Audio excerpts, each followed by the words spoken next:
আচ্ছা, এবার হচ্ছে ডিক্লাইন ডাম্বল চেস্ট প্রেস। তো এটা শুয়ে ডিক্লাইন পজিশনে দেখতেই পাচ্ছেন যেটা বেঞ্চ প্রেসটা রয়েছে।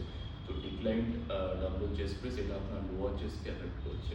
তো সেটাও দেখে নিন কীভাবে করতে হয়। জাস্ট এরকমই ইনক্লাইন চেস্ট প্রেসের মতনই আপনাকে ডিক্লাইন পজিশনে করে আপনাকে ডাম্বলগুলোকে তুলতে হবে। তো আসুন দেখেন কীভাবে আমরা এই ডিক্লাইন বারবেল চেস্ট প্রেসটা করতে পারি।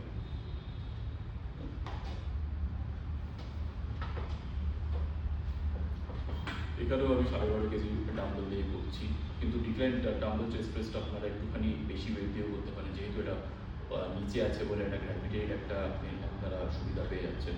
তো সেখানে আপনারা কিন্তু বেশি ওয়েট দিয়েও তুলতে পারেন। তো এইভাবে আমি পা দিয়ে প্রথমে ডাম্বলটাকে নিয়ে নিচ্ছি।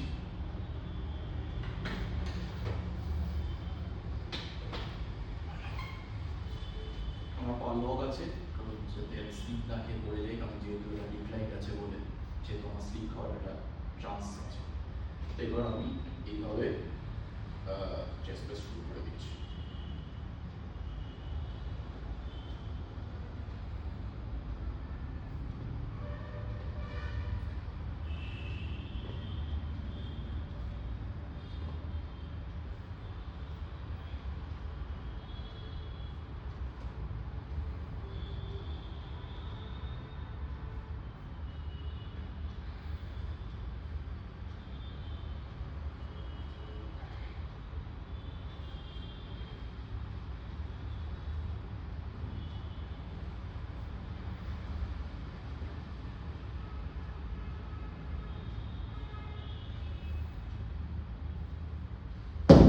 ডাম্বলটাকে আমি মাটি না দিচ্ছি, তারপরে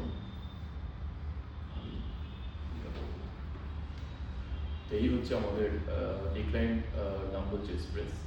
তো আপনারা এটা মোটামুটি শিখে গেছেন। এটাও 15টা রেপ করতে হবে এবং আস্তে আস্তে ওয়েট কিন্তু বাড়াতে হবে।